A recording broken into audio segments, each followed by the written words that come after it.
it chapter by chapter, one bite at a time. So many adventures and mountains we can climb. Take it word for word, line by line, one bite at a time.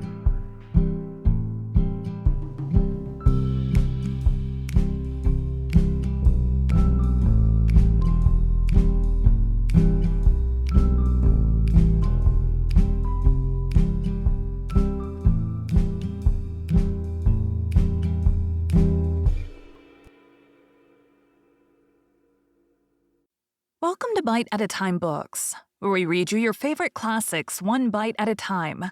My name is Bree Carlile, and I love to read, and wanted to share my passion with listeners like you. If you want to know what's coming next and vote on upcoming books, sign up for our newsletter at biteatatimebooks.com. You'll also find our new t-shirts in the shop, including podcast shirts and quote shirts from your favorite classic novels. Be sure to follow my show on your favorite podcast platform so you get all the new episodes.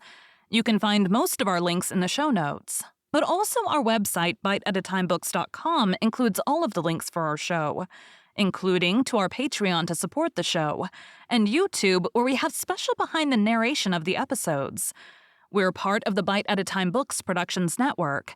If you'd also like to hear what inspired your favorite classic authors to write their novels, and what was going on in the world at the time, check out the Bite at a Time Books Behind the Story podcast, wherever you listen to podcasts.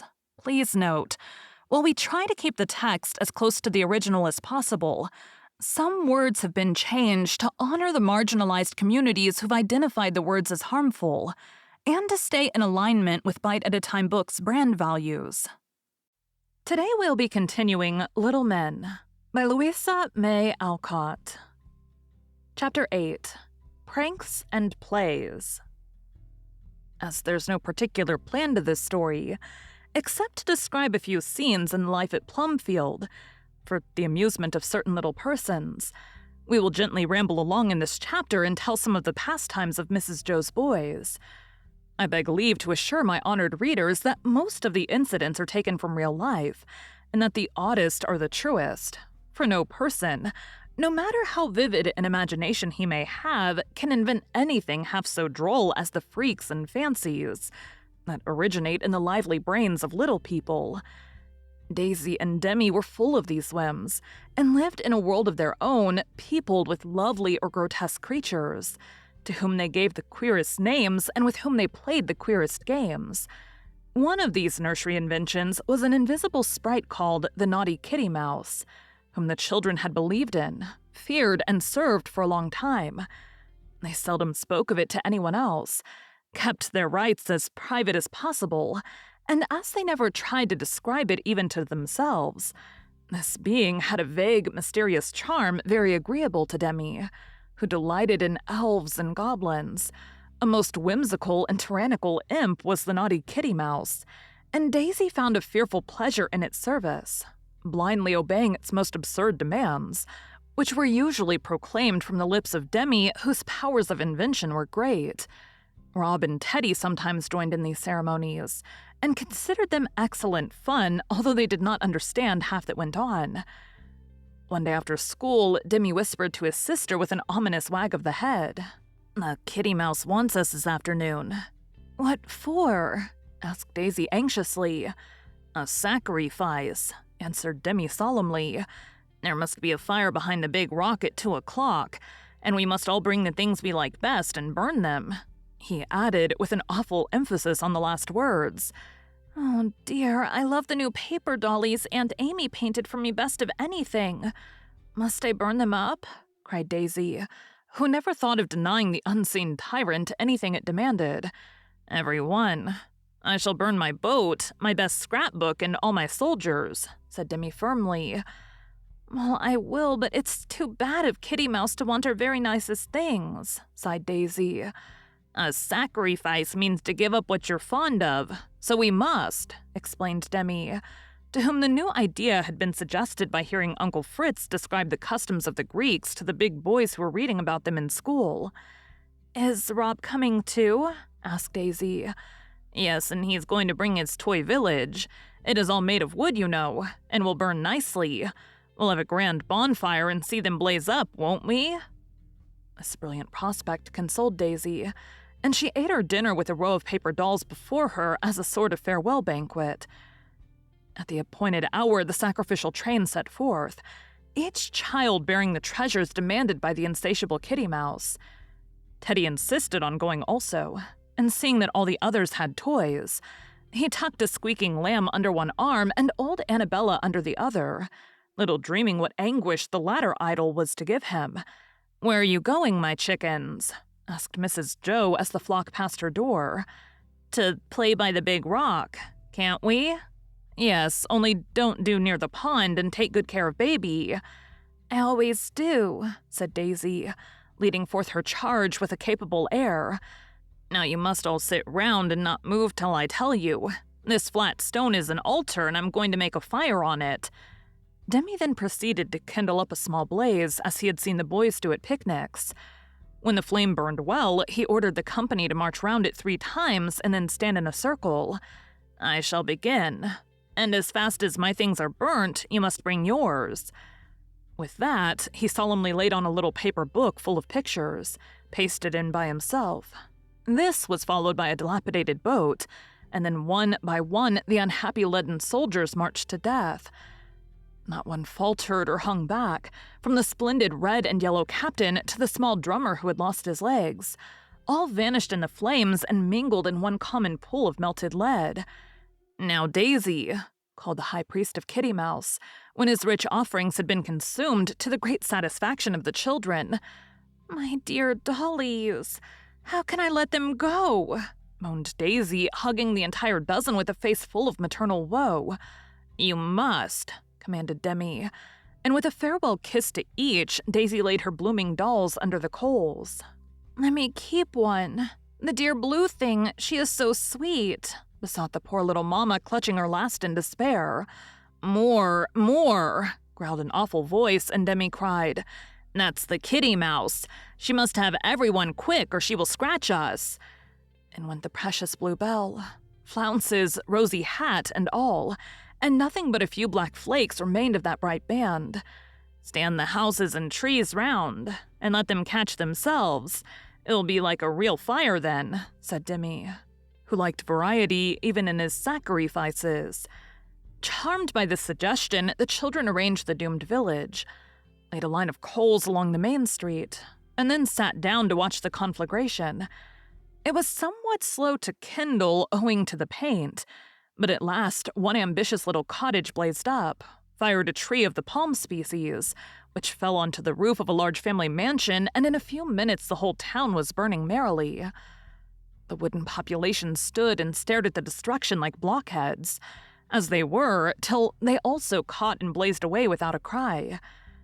It took some time to reduce the town to ashes, and the lookers-on enjoyed the spectacle immensely, cheering as each house fell, dancing like wild Indians when the steeple flamed aloft, and actually casting one wretched little churn-shaped lady who had escaped to the suburbs into the very heart of the fire.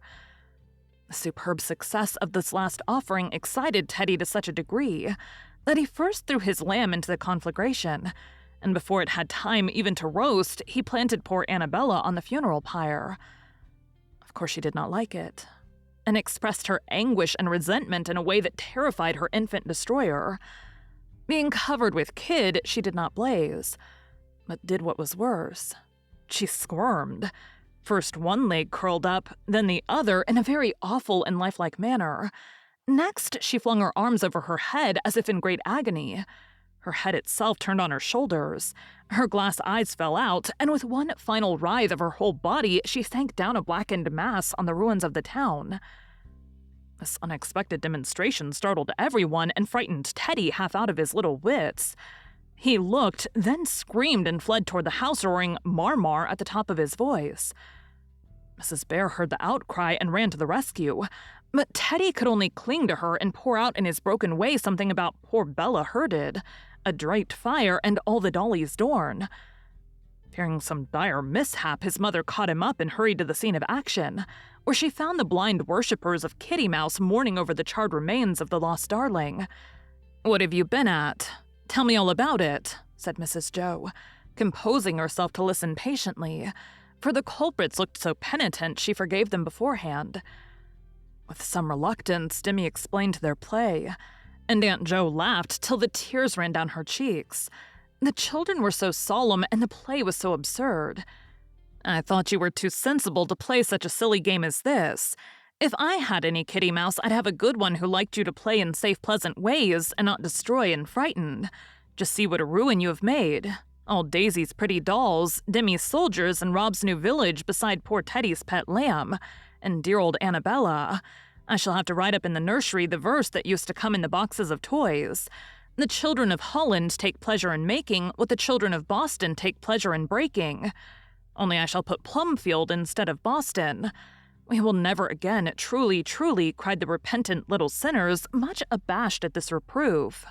"Demi told us to," said Rob. "Well, I heard Uncle tell about the Grease people who had altars and things, and so I wanted to be like them. Only I hadn't any live creatures to sacrifice, so we burnt up our toys." "Dear me, that is something like the bean story," said Aunt Joe, laughing again. "Tell me about it," suggested Daisy to change the subject. "Once there was a poor woman who had 3 or 4 little children, and she used to lock them up in her room when she went out to work to keep them safe. One day when she was going away, she said, 'Now, my dears, don't let baby fall out of window. Don't play with the matches, and don't put beans up your noses.' Now, the children had never dreamed of doing that last thing, but she put it into their heads. And the minute she was gone, they ran and stuffed their naughty little noses full of beans just to see how it felt, and she found them all crying when she came home." "Did it hurt?" asked Rob with such intense interest that his mother hastily added a warning sequel, lest a new edition of the bean story should appear in her own family. "Very much, as I know, for when my mother told me this story, I was so silly that I went and tried it myself. I had no beans, so I took some little pebbles and poked several into my nose. I did not like it at all and wanted to take them out again very soon, but one would not come, and I was so ashamed to tell what a goose I'd been, I went for hours with the stone hurting me very much. At last the pain got so bad I had to tell, and when my mother could not get it out, the doctor came. Then I was put in a chair and held tight, Rob, while he used his ugly little pinchers till the stone hopped out. Dear me, how my wretched little nose did ache, and how people laughed at me." And Mrs. Joe shook her head in a dismal way, as if the memory of her sufferings was too much for her. Rob looked deeply impressed, and I'm glad to say took the warning to heart. Demi proposed that they should bury poor Annabella, and in the interest of the funeral, Teddy forgot his fright. Daisy was soon consoled by another batch of dolls from Aunt Amy, and the naughty Kitty Mouse seemed to be appeased by the last offerings, for she tormented them no more. Brops was the name of a new and absorbing play invented by Bangs. As this interesting animal is not to be found in any zoological garden, unless Dr. Chualu has recently brought one from the wilds of Africa, I will mention a few of its peculiar habits and traits, for the benefit of inquiring minds. The brop is a winged quadruped, with a human face of a youthful and merry aspect. When it walks the earth, it grunts. When it soars, it gives a shrill hoot. Occasionally, it goes erect and talks good English. Its body is usually covered with a substance much resembling a shawl, sometimes red, sometimes blue, often plaid, and strange to say, they frequently change skins with one another. On their heads, they have a horn very like a stiff brown paper lamplighter. Wings of the same substance flap upon their shoulders when they fly. This is never very far from the ground, as they usually fall with violence if they attempt any lofty flights. They browse over the earth, but can sit up and eat like the squirrel. Their favorite nourishment is the seed cake. Apples are also freely taken, and sometimes raw carrots are nibbled when the food is scarce. They live in dens when they have a sort of nest, much like a clothes basket, in which the little brops play till their wings are grown. These singular animals quarrel at times, and it is so on these occasions that they burst into human speech, call each other names, cry, scold, and sometimes tear off horns and skin, declaring fiercely that they won't play. The few privileged persons who have studied them are inclined to think them a remarkable mixture of the monkey, the sphinx, the rock, and the queer creatures seen by the famous Peter Wilkins. This game was a great favorite, and the younger children beguiled many a rainy afternoon flapping or creeping about the nursery, acting like little bedlamites and being as merry as little grigs. To be sure, it was rather hard upon clothes, particularly trouser knees and jacket elbows, but Mrs. Bear only said as she patched and darned, "We do things just as foolish and not half so harmless. If I could get as much happiness out of it as the little dears do, I'd be a brat myself." Nat's favorite amusements were working in his garden and sitting in the willow tree with his violin, for that green nest was a fairy world to him, and there he loved to perch, making music like a happy bird. The lads called him Old Chipper, because he was always humming, whistling, or fiddling, and they often stopped a minute in their work or play to listen to the soft tones of the violin, which seemed to lead a little orchestra of summer sounds. The birds appeared to regard him as one of themselves, and fearlessly sat on the fence or lit among the boughs to watch him with their quick, bright eyes. The robins in the apple tree nearby evidently considered him a friend, for the father bird hunted insects close beside him, and the little mother brooded as confidingly over her blue eggs as if the boy was only a new sort of blackbird, who cheered her patient watch with his song. The brown brook babbled and sparkled below him. The bees haunted the clover fields on either side. Friendly faces peeped at him as they passed. The old house stretched its wide wings hospitably toward him, and with a blessed sense of rest and love and happiness, Nat dreamed for hours in this nook, unconscious what healthful miracles are being wrought upon him. One listener he had who never tired, and to whom he was more than a mere schoolmate. Poor Billy's chief delight was to lie beside the brook, watching leaves and bits of foam dance by, listening dreamily to the music in the willow tree. He seemed to think Nat a sort of angel who sat aloft and sang, for a few baby memories still lingered in his mind and seemed to grow brighter at these times. Seeing the interest he took in Nat, Mr. Bear begged him to help them lift the cloud from the feeble brain by this gentle spell. Glad to do anything to show his gratitude, Nat always smiled on Billy when he followed him about, and let him listen undisturbed to the music which seemed to speak a language he could understand. Help one another was a favorite Plumfield motto, and Nat learned how much sweetness is added to life by trying to live up to it. Jack Ford's peculiar pastime was buying and selling, and he bid fair to follow in the footsteps of his uncle, a country merchant, who sold a little of everything and made money fast. Jack had seen the sugar sanded, the molasses watered, the butter mixed with lard and things of that kind, and labored under the delusion that it was all a proper part of the business. His stock in trade was of a different sort, but he made as much as he could out of every worm he sold, and always got the best of the bargain when he traded with the boys for string, knives, fish hooks, or whatever the article might be. The boys, who all had nicknames, called him Skinflint, but Jack did not care as long as the old tobacco pouch in which he kept his money grew heavier and heavier. He established a sort of auction room, and now and then sold off all the odds and ends he had collected, or helped the lads exchange things with one another. He got bats, balls, hockey sticks, etc., cheap from one set of mates, furbished them up, and let them for a few cents a time to another set, often extending his business beyond the gates of Plumfield in spite of the rules. Mr. Bear put a stop to some of his speculations and tried to give him a better idea of business talent than mere sharpness and overreaching his neighbors. Now and then, Jack made a bad bargain and felt worse about it than about any failure in lessons or conduct, and took his revenge on the next innocent customer who came along.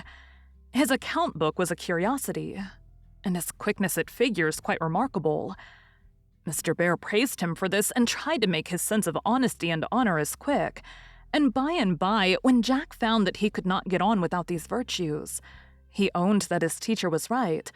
Cricket and football the boys had, of course, but after the stirring accounts of these games and the immortal Tom Brown at rugby, no feeble female pen may venture to do more than respectfully allude to them.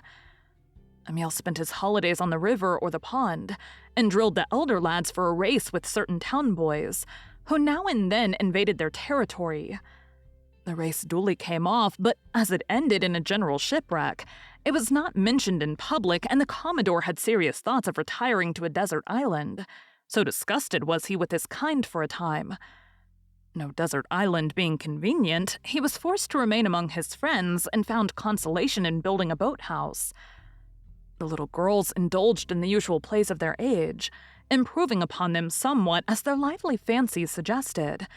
The chief and most absorbing play was called Mrs. Shakespeare Smith. The name was provided by Aunt Jo, but the trials of the poor lady were quite original. Daisy was Mrs. S.S., and Nan, by turns, her daughter or neighbor, Mrs. Giddy Gaddy. No pen can describe the adventures of these ladies, for in one short afternoon their family was the scene of births, marriages, deaths, floods, earthquakes, tea parties, and balloon ascensions. Millions of miles did these energetic women travel, dressed in hats and habits never seen before by mortal eye, perched on the bed, driving the posts like mettlesome steeds, and bouncing up and down till their heads spun. Fits and fires were the pet afflictions, with a general massacre now and then by way of change. Nan was never tired of inventing fresh combinations, and Daisy followed her leader with blind admiration. Poor Teddy was a frequent victim, and was often rescued from real danger, for the excited ladies were apt to forget that he was not of the same stuff their long-suffering dolls. Once he was shut into the closet for a dungeon, and forgotten by the girls who ran off to some out-of-door game. Another time he was half drowned in the bathtub, playing be a cunning little whale. And worst of all, he was cut down just in time after being hung up for a robber. But the institution most patronized by all was the club. It had no other name, and it needed none, being the only one in the neighborhood. The elder lads got it up, and the younger were occasionally admitted if they behaved well. Tommy and Demi were honorary members, but were always obliged to retire unpleasantly early, owing to circumstances over which they had no control. The proceedings of this club were somewhat peculiar, for it met at all sorts of places and hours, had all manner of queer ceremonies and amusements, and now and then it was broken up tempestuously, only to be re-established, however, on a firmer basis. Rainy evenings, the members met in the schoolroom and passed the time in games, chess, morris, backgammon, fencing matches, recitations, debates, or dramatic performances of a darkly tragical nature. In summer, the barn was the rendezvous, and what went on there no uninitiated mortal knows. On sultry evenings, the club adjourned to the brook for aquatic exercises, and the members sat about in airy attire, frog-like and cool. On such occasions, the speeches were unusually eloquent, quite flowing, as one might say. And if any orator's remarks displeased the audience, cold water was thrown upon him till his ardor was effectually quenched. Franz was president, and maintained order admirably, considering the unruly nature of the members. Mr. Bear never interfered with their affairs, and was rewarded for this wise forbearance by being invited now and then to behold the mysteries unveiled, which he appeared to enjoy much. When Nan came, she wished to join the club, and caused great excitement and diversion among the gentlemen by presenting endless petitions, both written and spoken, disturbing their solemnities by insulting them through the keyhole, performing vigorous solos on the door, and writing up derisive remarks on walls and fences, for she belonged to the irrepressibles. Finding these appeals in vain, the girls, by the advice of Mrs. Jo, got up an institution of their own, which they called the Cozy Club. To this, they magnanimously invited the gentlemen whose youth excluded them from the other one, and entertained these favored beings so well with little suppers, new games devised by Nan, and other pleasing festivities, that one by one the elder boys confessed a desire to partake of these more elegant enjoyments, and after much consultation, finally decided to propose an interchange of civilities. The members of the Cozy Club were invited to adorn the rival establishment on certain evenings, and to the surprise of the gentlemen, their presence was not found to be a restraint upon the conversation or amusement of the regular frequenters, who could not be said of all clubs, I fancy. The ladies responded handsomely and hospitably to these overtures of peace, and both institutions flourished long and happily. Thank you for joining Bite at a Time Books today, while we read a bite of one of your favorite classics. Again, my name is Bree Carlile, and I hope you come back tomorrow for the next bite of Little Men. Don't forget to sign up for our newsletter at biteatatimebooks.com and check out the shop. You can check out the show notes or our website, biteatatimebooks.com, for the rest of the links for our show. We'd love to hear from you on social media as well.